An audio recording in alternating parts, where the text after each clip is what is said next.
Should you end a marriage if you are unhappy? Does raising the minimum wage help inflation? Are public schools really just government schools? We'll talk about all of these takes and more on today's episode of Good Take, Bad Take.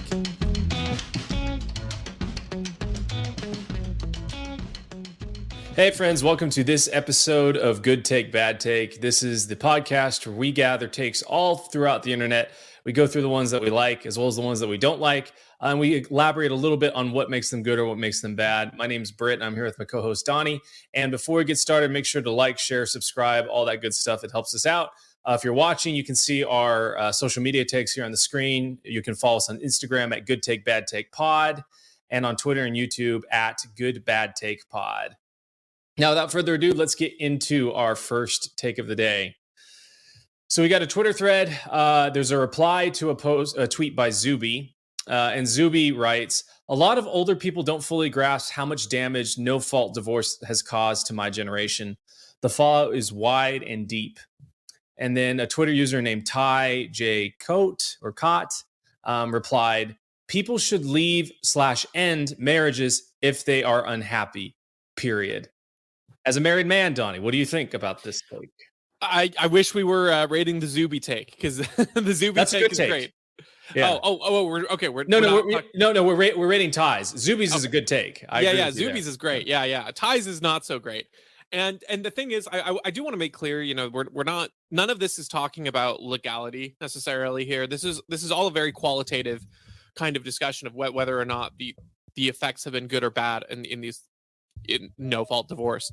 And the notion that people should leave or end marriages if they are unhappy is a very damaging conception. I think there are some very select but very real scenarios where people need to extricate themselves. If there is an abusive relationship going on, something dangerous, something where there is violence or legitimate danger, absolutely you should get out of that situation.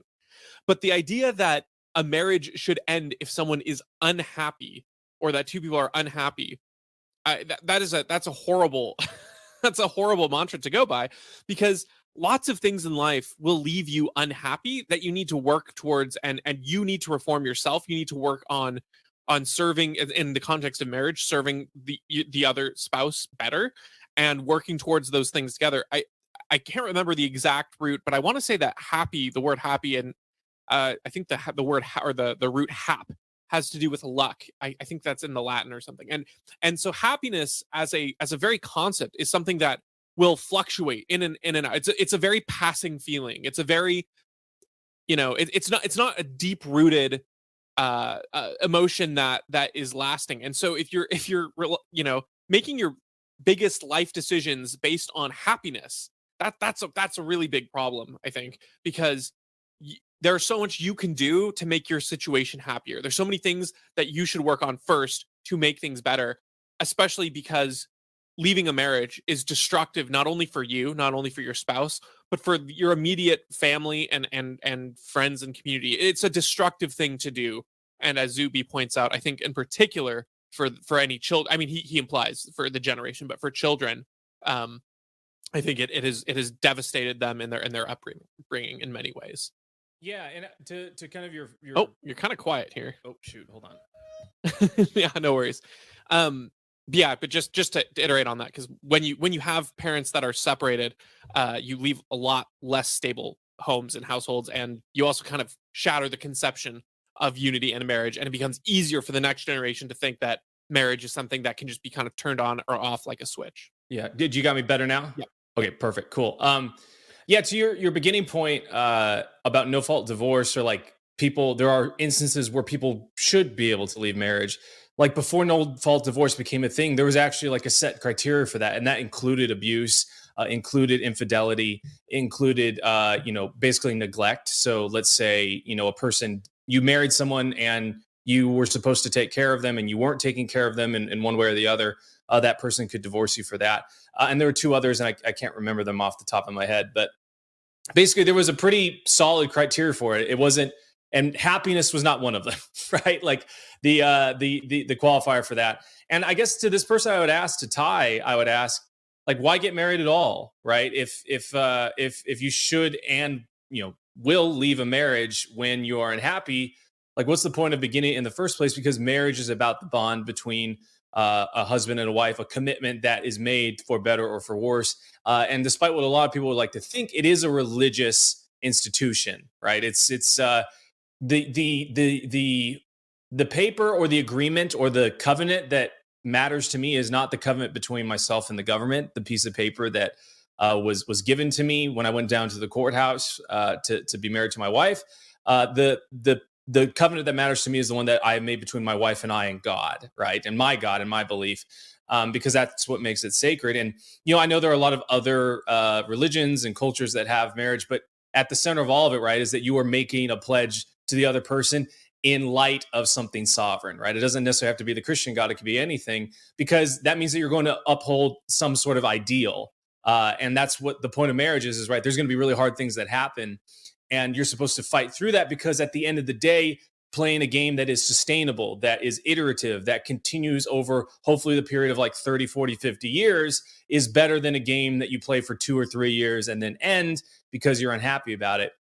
And one of the most best pieces of advice my parents ever gave me when I was, kind of coming of age and starting to date and things like that, was they told me that, in the first 18 months, there is a chemical imbalance in your brain towards a person that you meet. You are infatuated with them, right? And that's why most breakups happen before the year 6 month mark. And sometimes when you get married, that infatuation resets, right? Because you are in a new like setting and a new, kind of redefined it and things, that it renews it. So that's why most divorces happen, before the five-year mark. The average marriage, I think, in the United States lasts about 8 years. And it's because people are chasing that happiness. They believe that that's what's most important. They can't see past anything. And I'm really thankful for my spouse because, we have a great marriage. We're very happy. We've been married almost 6 years now. And, she said, she's like, hey, even if things got really hard, right? Like, I know that I can do anything for at least 5 years and maybe even 10 years. And that echoes the advice that one of my mentors gave me, who's been married for almost 50 years now. He says, you're going to have good decades and bad decades. And so the best marriages and the most romantic ones, the happiest ones, the ones that are most rewarding, I wouldn't even say happy, the most rewarding ones and fulfilling ones are the ones that choose to, fight through those good decades and bad decades. Yeah, and that's just a positive kind of perspective to have in all kinds of areas of life, not even marriage alone. Yeah. And I think that marriage is such a core personal identity that you take when you choose to get into a marriage relationship, that if you aren't willing to stick it through in something that should be one of the, if not the most important relationship in your life, that it tells me something about how are your commitments going to be in other areas that aren't as as I don't know, important, I guess. Even in the context of something like a work relationship where the reason why I'm you can trust me as an employee or even as an owner of a business or something, even though I got divorced because my marriage was just unhappy, but I love serving my clients, or I love building this business up. But if it stops making you happy, then are you going to ditch all that too? Is there no core integrity in a man or a woman who runs or works runs a business or works for a business or does any kind of thing like that? It would make me hesitant to trust anything long term for them, because if it's just contingent on your happiness, then as soon as anything gets difficult or hard, you're are you just going to wither away like the shallow roots in soil kind of a thing? Hmm. So obviously I think you highlighted the marriage aspect, which is the most relevant one, very well, but I also think it extends beyond just that relationship, because frankly our generation is very we've been blessed. I'd say our generation more, the newer generations more than the previous every time. We're blessed with technology that makes the acquisition of new things and new experiences so easy to grasp, that we've lost a sense for putting in effort to make things last, because it's so easy to be, oh, that broke, well, I'll get a new one, or oh, that this didn't work out, I'll just try a different experience, or that's made me bored, next. And I think the more you go into that kind of mindset, the more destructive your behaviors become, because you don't tend to value and take care of things. And not to say that this behavior only happens because of no fault divorce, but I think no fault divorce has certainly weakened one of the strongest structures that defied that trend and defied that kind of relationship that you would have with other things externally. Well, it both simplified and complicated, like the way that you get out of marriage, right? Because it took it from those 5 criteria and simplified it down to one, which is happiness, which is impossibly complicated to measure, right? In any way. And I think that, like, I was thinking about, like, my buddy and I climbed to Camp Muir on Mount Rainier a year and a half ago, and like, it's miserable, man. Like, you're in the snow, it's hot, even though it's cold out, and you're sweating and tired, and your legs hurt, and it's unending. And it's like, well, I'm unhappy for probably 90% of that climb because it's hard. But overall, it's an amazing time because my expectation is I'm climbing a mountain, right? Like, I'm in the process of it, like, good, bad, hard, indifferent. All of it together is part of the process of climbing a mountain. I'm thankful I get to do that. And so if you go into marriage with the expectation that the purpose of it is to make you happy, like, you're not going to actually enjoy what the purpose of it is, right? Which is to love who another person is becoming and to support them to become the best version of what that is. And whatever your religious affiliation is, for us as Christians, for us to worship and glorify God through our marriage. And so if you have that as its sights, you're actually going to be way happier, even though you might have more unhappier times than another married couple would have, because you understand that it's about the entire journey. It's about the entire mountain climb, the entire experience, because it's making you to who you're supposed to be, as opposed to, like, well, the second it hurts, I'm just going to stop. The other thing I would add too is the introduction of no fault divorce creates an incentive for people to not be very thoughtful when entering into marriage to begin with, right? You've created this low stakes, you can, all right, you can just try it out, and then if you don't like it, you can unsubscribe. Option, which I think is terrible. And because it's funny that you talk about the mountain climb example, because that specifically made me think of certain hikes I've been forced to go on for, like, student leadership retreats. And I am not a hiker. It's not my forte. But you live in Washington. I know, I live in Washington. I should. Every dating profile, in Washington, love hikes. I'm like, nope. Before I was married, of course. But the funny thing is, so when you're using that example, the other thing to consider is, I was forced to go out on this one hike for a leadership retreat, and it was miserable. It was exhausting. And we get to the top, and it's like a nice view, but I'm like, I want my time back. Like, I didn't want any of this. And the leader's like, it was hard, but wasn't it so worth it? And I'm like, no, I know what I wanted this, and it wasn't that. The thing to me that I think about is, like, there are some people who their disposition is not going to be towards marriage like that. They either don't have the strength, or they are better suited into developing their singleness. I mean, in particular, Christians are called to singleness, if that can be called to that. And Paul says in many ways that's better. Celibacy. Well, celibacy. Yeah, sure. But I mean, singleness in the same way, same right? thing. And to say that you can serve God better if you're focusing just on Him in that way. But I think that part of that is a natural disposition of character too. Even if you're not a religious person, there is an archetype of human who needs to reasonably think, like, maybe this short-term game of, like, trying to join into a marriage because I can exit out easily, maybe that's not the right path, because I know me, and, like, I cannot handle someone invading my space and being able to 24/7 put their needs beyond my own, whatever it is. And so when you remove the inhibitor for that, people enter into marriages willy-nilly, and then you remove them and leave them, and everyone is worse off for that. Like, the tie take here doesn't acknowledge that leaving a marriage is a destructive, sad thing. Even if the person is unhappy in that marriage, it leaves everyone worse off than when they started. Absolutely. I love talking about marriage because I just love being married, and everyone should do it if it's what you're supposed to do, and you can make the commitment and what you're getting into. But Definitely. It's an amazing thing to lay your life down like that. Yeah, it's fantastic. All right, moving on to our next one. We have got 2 tweets. The first is by the GOP political party Twitter profile, and then there's a reply to it. So the GOP tweets out 72% of middle class families say they are financially falling behind because of inflation. And then the Twitter user replies, "Why didn't you vote to raise the minimum wage to keep up with inflation?" This is kind of a classic chicken or egg. Which came first, Donnie? What do you think? Well, I was gonna say, yeah, I think that's a spiral that can keep continuing to go eternally. Why didn't you vote to raise the minimum wage to keep up with inflation, which in turn will help increase inflation? At which point they have to vote again to increase.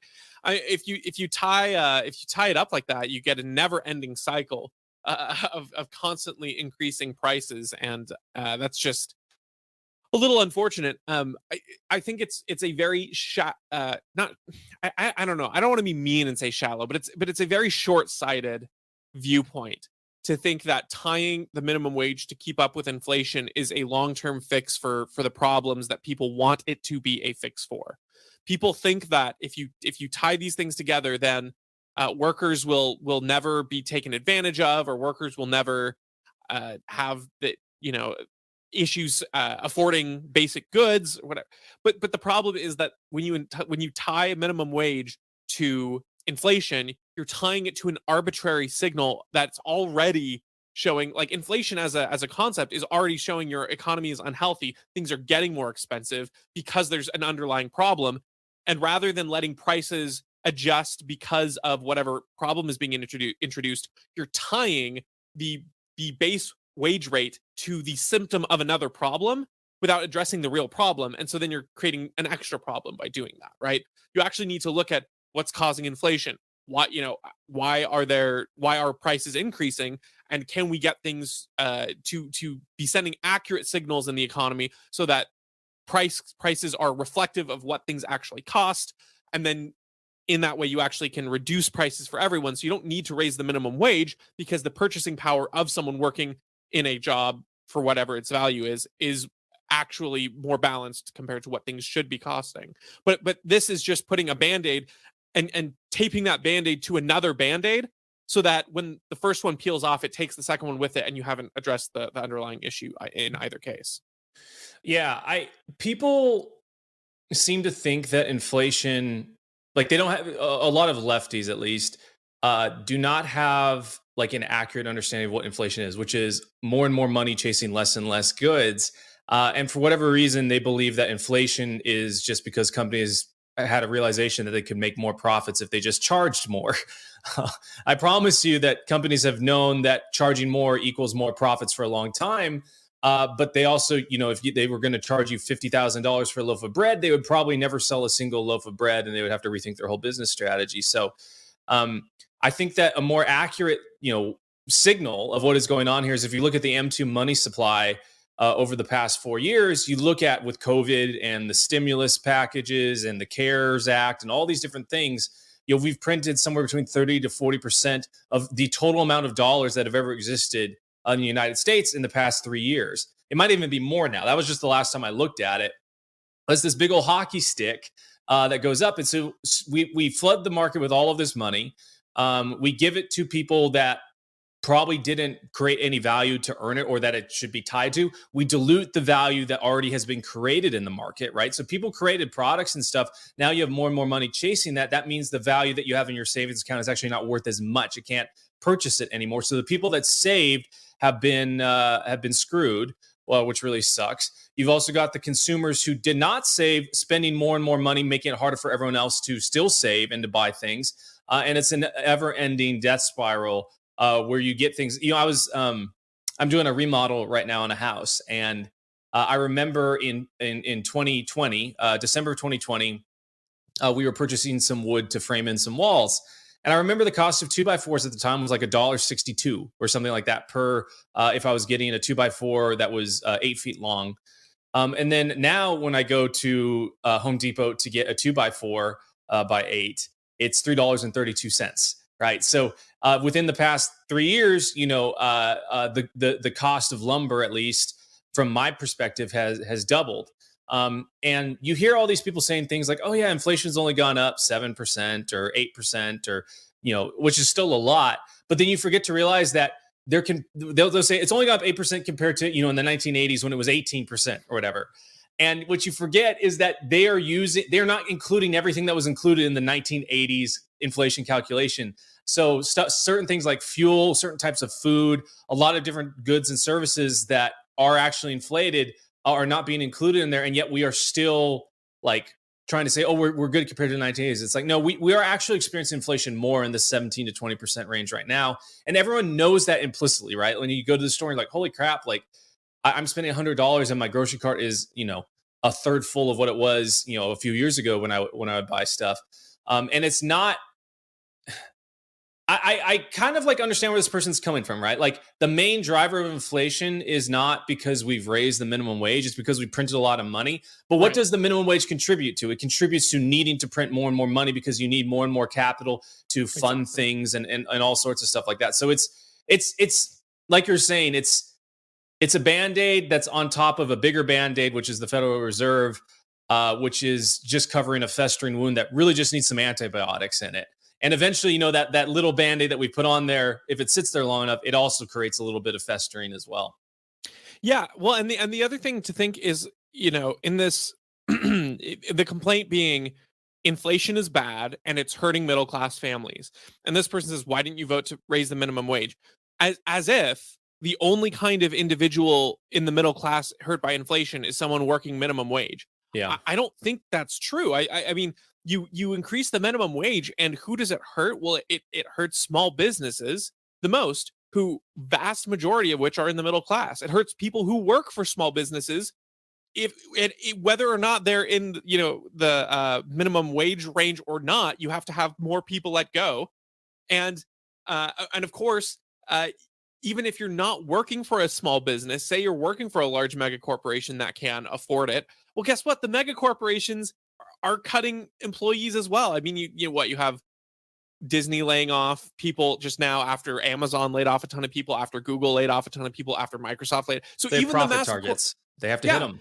Exactly. So even if you raise the minimum wage, all you're doing is saying, okay, now this employee whose output has not changed is now going to cost us an additional amount, making a bigger value for cutting them to the company. Because the cost increases from inflation are hitting everyone. What actually raising the minimum wage is going to do is give more power to the massive corporations who have thousands of employees that they can afford to fire some of. You're going to hamstring the small business owners who don't have thousands of employees and have to let go of a couple of their employees, and that's huge for a small business. And it just increases their costs more because, when you let go of a couple employees, even if you broke even with that, you now have more work to do. So you have more work for less money and fewer people getting paid. And the people at the very bottom, who should be seeing that wage increase, now have to worry about their job being cut. So it's just a lose across all the board unless you are in the position of power. So raising the minimum wage does not do anything except create a bigger incentive for the people who already have power to consolidate power. Yeah, that's a great point about like you hinted at, like the time preference, right? Like minimum wage will help in the short term, like very, very short term, the lower class, right? It'll help them; they'll feel good, but it will actively destroy in that short term the middle class savings, and then in the long term, it makes it really bad for everyone. And when I say long term, I mean within about 1.5 to 2 years, you could see the effects of this taking place. One of the things that really bothers me about the GOP, and this is where this Twitter user could have been hammering at them, it's like, hey, like you're griping about the middle class struggling financially because of inflation. Guess who printed the most money? Who spent the most money? It was a Republican president named Donald Trump. So, like we're going to experience some bad things right now, in the near future with Biden and his spending and the way he's governed. But the inflation we feel right now is because of the Republicans. It's not because of the Democrats, even though they are in office. So there's a delayed effect. You just need to look back a couple years and you'll see who did it and why. That's exactly right. All right. We've got a video by Vice President Kamala Harris. I'm going to play it. America is a promise. It is a promise of freedom and liberty. Not for some, but for all.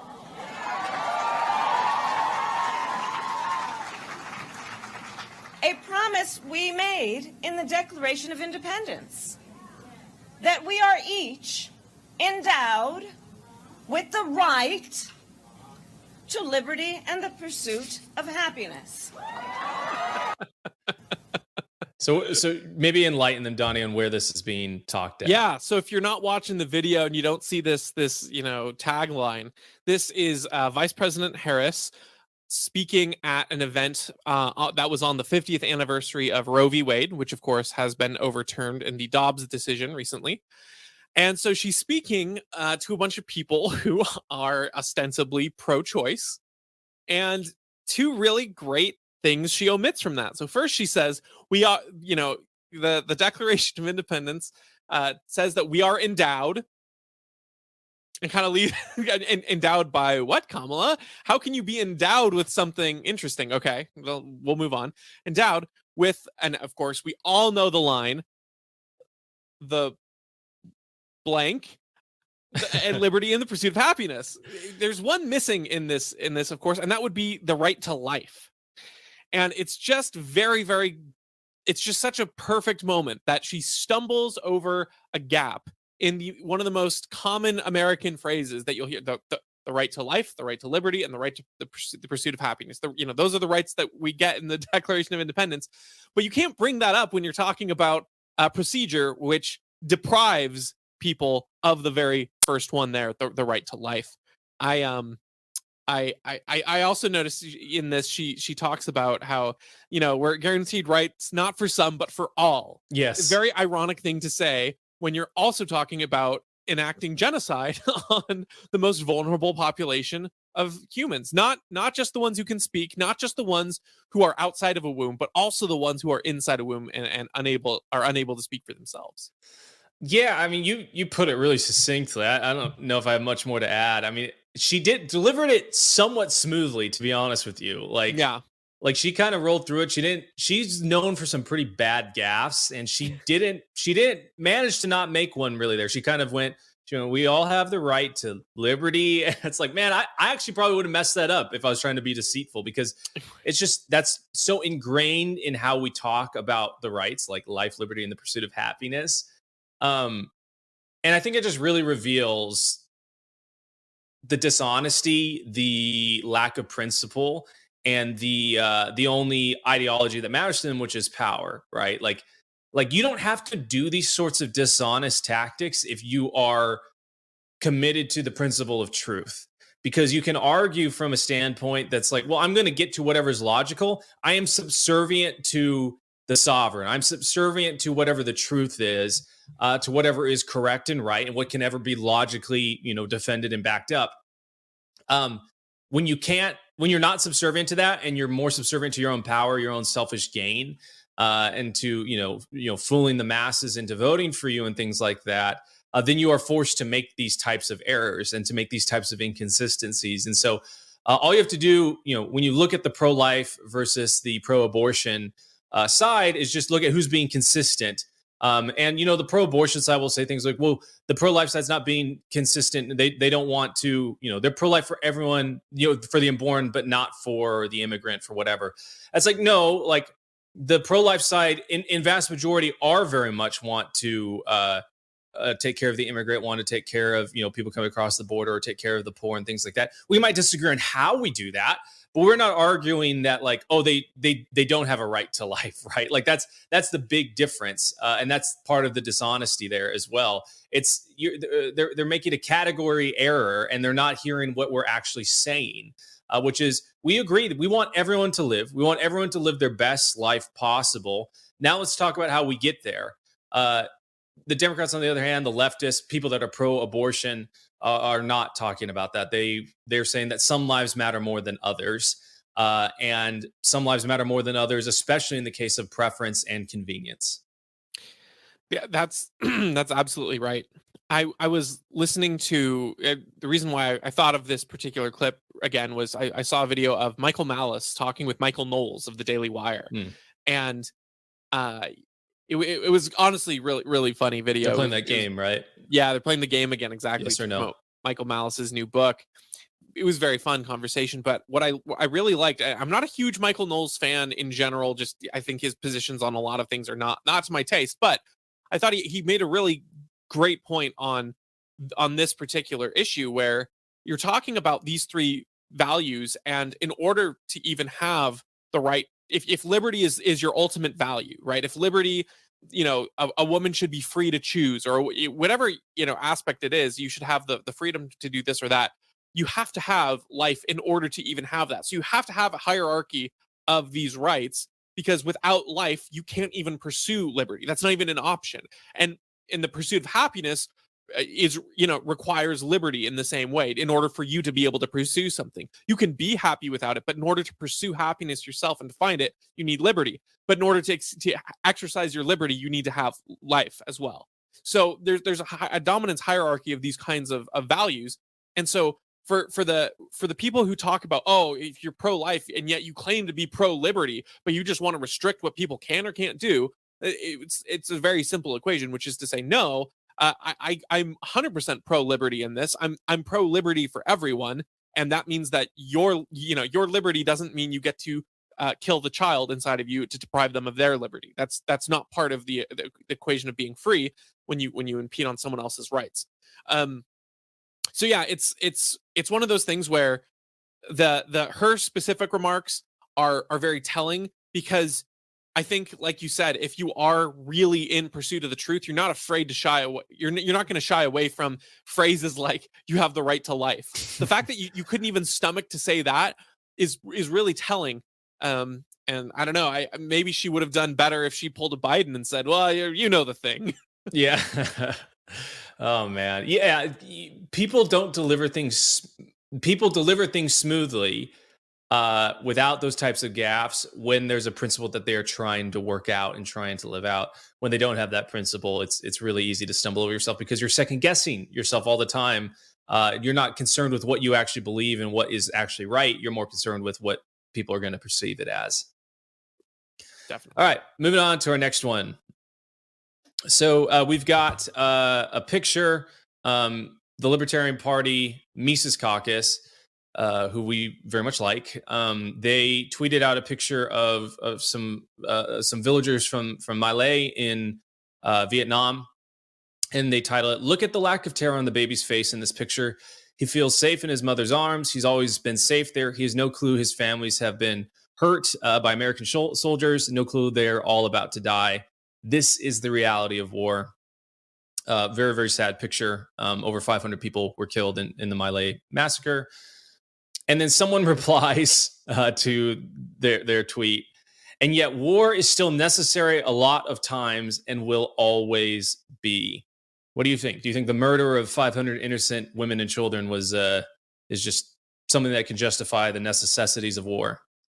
It's a crazy thing to bring up in this context, because it's like, yeah, you can say things like war will always be necessary, and to some degree, I'm not even so pie in the skies to say there is never a time in history that conflict is never like, sometimes conflict is inevitable. You never ever want to pursue it, but if someone comes up and says, "I'm going to murder your entire family," obviously you don't let them do that, right? And you get into some kind of conflict.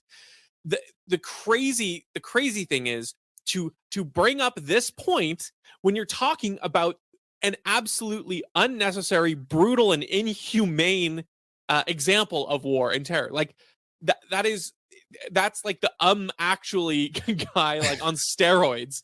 Yeah. And I don't think that it's a particularly relevant point when pretty much every major conflict and every minor conflict, to be frank, that the US has been involved with in the past 50 years has been entirely unnecessary, entirely brutal, and entirely destructive to people for no good reason. So I think this is a terrible take to put on the heels of something like that. It's kind of like, it'd be like if my house burned down and I said, I am never using my fireplace again, that was a tragedy, and I can't believe this happened. And someone's saying, and yet a lot of people require a fireplace to stay warm at night. I'm like, okay, like, that's not the point here, and it's not relevant in the least And so I take issue with this. And I think on top of that, it's like, let's say you had a particular brand of stove, right? And it's like, oh, everyone that has this stove is also having their house burned down. Like maybe we should be looking into this, and maybe the necessity of having a fire with this stove that we've always been told that we're supposed to have this stove and to use it to heat our homes. Maybe it's not actually true. And you look at these types of atrocities, right? The Miley massacre, 500 people were brutalized and murdered, women and children, innocents. The U.S. Army tried to cover it up. And then you look at all the other wars in the past, like you're saying, 100 years, and you see things like this occurring, right? You see war profiteering, you see corrupt government officials trying to sell contracts to their family members, in Afghanistan. You see that in Afghanistan, again, we were allying with various types of locals that were really pedophiles and were abusing young boys.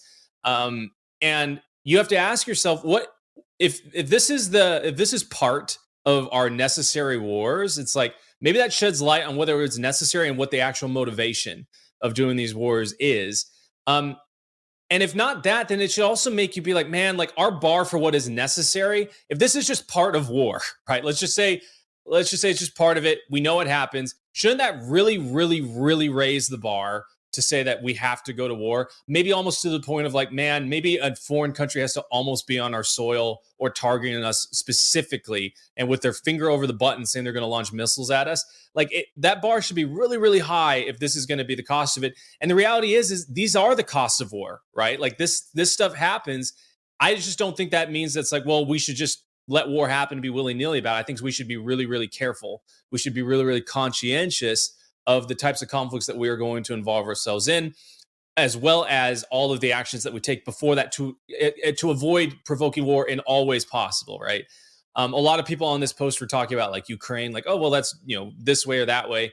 It's like, well, man, like we were poking the bear for years. We expanded NATO to the doorstep of Russia and constantly threatened them, move Tomahawk missiles within, striking distance of Moscow. And it's like, if we really care about these types of atrocities, if they are going to happen in war, shouldn't we be doing everything in our power possible to avoid it and to talk and to have peace as much as we can, even if that means sacrificing some political goodwill or maybe not even looking like the tough guy, maybe even losing contracts and losing a potential board seat at Lockheed Martin?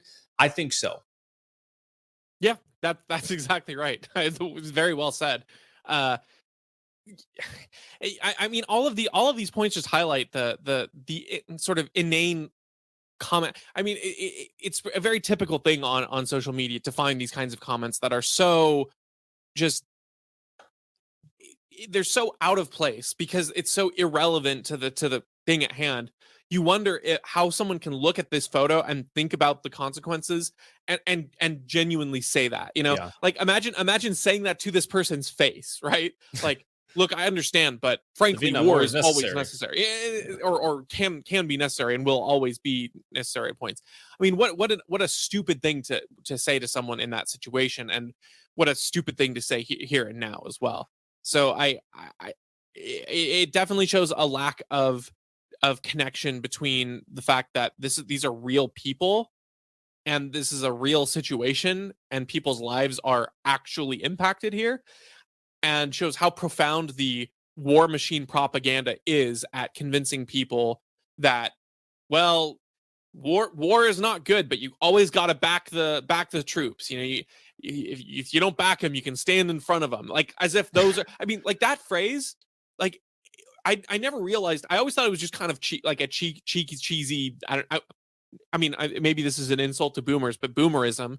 But the more I think about it, the more pernicious it is, because it's presenting you with a false choice here, right? Yeah. As if the only position you can take is either I completely support these soldiers going in and causing devastation no matter where they go, or I am now liable for every single attack on the U.S. and any kind of terrorist attack like that, which is also to ignore the fact that many of the terrorist attacks we've endured have been blowback from our military actions prior and meddling. But even if you take that aside, even if we're going to go very lukewarm here and very reasonable, measured, and I think a lot of the GOP is nowadays, thankfully, let's take this sort of middle balanced approach and say you don't have to choose between going into every single foreign country, causing unlimited havoc and destruction on innocents like these people, or having absolutely no defense and saying war will never be a thing and I'm gonna have to sacrifice myself for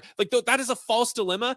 And the fact that the war machine wants to put that little slogan out and push you into that choice should tell you everything you need to know about them and their propaganda. And so it's like, yes, technically speaking, war can be necessary sometimes.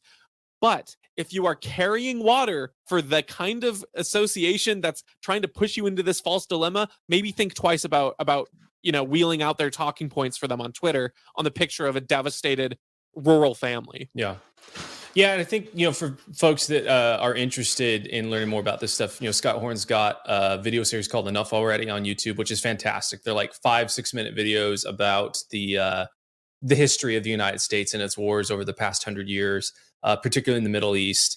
And says some really, really powerful things, says some really, really awesome data and historical facts that I think everyone would benefit from watching. Totally. All right, moving on to our last one. We've got a tweet by Corey DeAngelis, and he writes, "Stop calling them, quote, public schools. They aren't open to the public. They aren't accountable to the public. They are run by government. They are regulated by government. They are funded by government. They are compelled by government. They are government schools." Homeschooler Donnie, what do you think? Such a based take. What a great take. It's I remember, I want to say it was like a C.S. Lewis book or maybe a biography about C.S. Lewis or like a documentary about, I feel like it was C.S. Lewis. I could be wrong. But I remember as a kid hearing him or maybe just other literature surrounding him refer to the public schools as government schools. Like they were called that there. And I remember thinking it was such an odd thing to hear and say, like, like that's weird. Why do they call them that? Not that I disagreed. I wasn't, saying like, oh, that's not right at all. But I was very much like, oh, that's an interesting way to phrase it. And I didn't really associate how accurate and how, to the point that was until later. And when you think about it in that way, a lot of the phraseology that ironically advocates for the government schools or the public school system, a lot of the phrases they use to target other kinds of schools, it sounds a little funny, right? So they'll say like, oh, you want to fund private religious schools instead? Okay. Or, oh, these private schools, these religious schools, they act as though these titles that are descriptors are these big burdens when in reality, the real burden should be government school. That should be the biggest alarm bell at all. And if they want to own that proudly, then own it, right? If you're talking about the public school system as this great provider for all, why would you be ashamed of them being called government schools? Wouldn't you want to brand the thing that has provided such a great thing? Like, because for me, for instance, I'm proudly homeschooled. I never would want to say, oh, well, I was schooled unconventionally, not a part of the public system. I was alternatively schooled. I don't shy away from the title homeschooled because I'm proud of what homeschooling is and has done. I'm glad. So the people for the public school system, they're trying to engage in this name calling, but they won't even own up to what their own system they advocate for really is, because being a government school, everyone sort of intrinsically recognizes that as that's a bad interest to want to support. Yeah, C.S. Lewis had some great stuff on public education, government education, as he would call it, specifically in his book, The Abolition of Man, which is a fantastic book. I think that as any sort of government or public, as they try to put it, institution, they talk about Social Security as being public. They talk about a lot of the federal agencies as being publicly run.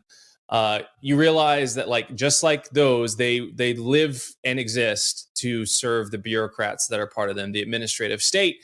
And to hammer this point home, in the past 20 years, the number of administrative staff, administrators, people that don't even touch the students necessarily, like their actual education, but are focused on running and administrating and all this stuff, has almost doubled, right? 87% increase in the past 20 years, while the number of students that have grown within those public or government schools and teachers has only grown somewhere between 7 to 8%, right? So you almost have 10 times the amount of, from a relative standpoint, percentage growth in administrators. And so then you start to ask yourself, it's like, okay, well, if they're growing so much, it must mean that these public institutions really just exist to serve the bureaucrats that have installed themselves into power and have set things up in such a way to keep themselves in power. Because people will always ask themselves, like, it's crazy. How are we doing so bad? How are our students so uneducated, doing so poorly? Yet we spend more than most countries do on education. We spend more per student than we ever have before. Student spending, accounting for inflation in the past 50 years since the Department of Education came into existence, has almost tripled, 300%, yet we're still doing so bad. It's like, well, just because spending, the way you break up spending per student is, the total amount of dollars divided by the total amount of students. It's like, that doesn't necessarily mean that the students are receiving the benefits of those dollars that are going in there. And the reason they're not receiving the dollars to benefit them is because this entire institution was not designed to benefit them. It was designed to enrich the administrators. In some ways, it's designed to enrich the teachers' unions. And at the end of the day, it's designed to indoctrinate these kids, which doesn't actually take a lot of actual education, just takes a lot of indoctrination and brainwashing. That's exactly right. It's funny that you mention all these stats on schools, because my employer, one of our researchers, has just put a bunch of stuff out for Washington State specifically, and I've been making some charts and graphs for them on this. And so I have some very specific numbers from Washington here to give example. And I think I've mentioned before, on the last major standardized between the states test for English and math, I think we had I don't remember off the top of my head, but it was somewhere around a 48% success rate in math. So 48% of students were marked acceptable, not exceptional, acceptable. 52% were failing math, and it was a little bit better in English, but not by much, something like 56%, 58% acceptable in English for Washington public schools. And the reason why this is notable is because Washington spends an absolute monstrous amount of money. Since 2010, the average spending per student has gone up by 85%. Now, that's not accounting for inflation, but I think once you factor in inflation, that's still like a 30-something percent, like 37% increase in inflation adjusted spending per student. Okay, so a lot of the claims, because the school revenue, school spending, it's all increased in Washington, and so many claim, well, there's more students and there's inflation. You account for all of those things, you still get an upwards of 30% more per student, and the scores are going down. It's the correlation does not equal causation, but you have to wonder at a certain point, when you have spending increasing year after year after year per student again. So it's not just a matter of more students needing more resources and the money being taken away. No, per student, and the scores are going down and worse. So yeah, it's absolutely insane. In Washington right now, I think 52% of all public school employees are teachers, like schoolroom teachers. 52%. That means 48% of the staff is administrators and non-teaching staff. Which, yeah, you need some of that for sure to run a school. But that's not how most schools need to operate. Or they're also the higher paid ones too. People don't realize that those administrators take up more of the staff budget than the teachers do. Yes, exactly. And so one of the legislature's favorite things to do is to play chicken with teachers. They'll say, oh, well, if we don't get levy increases, if we don't get extra budget from the state, taxes, well, we're going to have to cut teachers. And then they get the increased budgets, and then they hire non-teaching staff. They don't give raises to the teachers as much, although teacher pay has gone up as well, but they don't do it nearly to the same extent they do administrative officials. And I think about I did attend a small private school for high school, and you think about the ratio of teaching faculty to administrative staff there. And I think, off the top of my head, I think we had, I want to say maybe 2 full-time administrator, or maybe they were even part-time administrative individuals who were, ran administrative stuff. And even even one of them taught some classes, and the teachers themselves would do things like drive the bus and for field trip things. Like the level of administration to teachers is probably like 95 to 5% teaching to non-teaching. So, and I'm not saying every school needs that model, but the point is that if your ratio is closer to 50-50 than 80-20, you probably need to reevaluate how your resources are being spent, because it's probably not for the best benefit of the students, which I think we can clearly see based on the greed of the teachers unions and things like that. Well, yeah, and you see that, right, with how private schools have to compete with what the public actually wants, right? Because if they don't do what the public wants, they're not going to get any of those dollars. And so what the public wants, and you hear this all the time from people, we need to pay teachers more. Well, they allocate funds towards their teachers. Just like in your example at the private school, it's like, well, we're going to be very teacher heavy in our salary allocation. So, none of these, despite what the public, when I say the public, like the general populace wants, I mean, the Corey DeAndres is completely right in that these schools do not serve that, because if they did serve that, they would at least be getting rid of this administrative side and funding these teachers more, but they're not doing that. So they're obviously not public. They're government, and more than that, they are bureaucratic vessels for bureaucrats to enrich themselves. And we haven't even really, fully dived into the pro-government propaganda that they teach. Nope. Which is an entirely maybe another conversation. Yeah. Us homeschoolers, dangerous. All right, are you good? On a list. Yeah. Cool. Awesome. Well, friends, thanks for hanging out with us for this show, and we will catch you on the next one.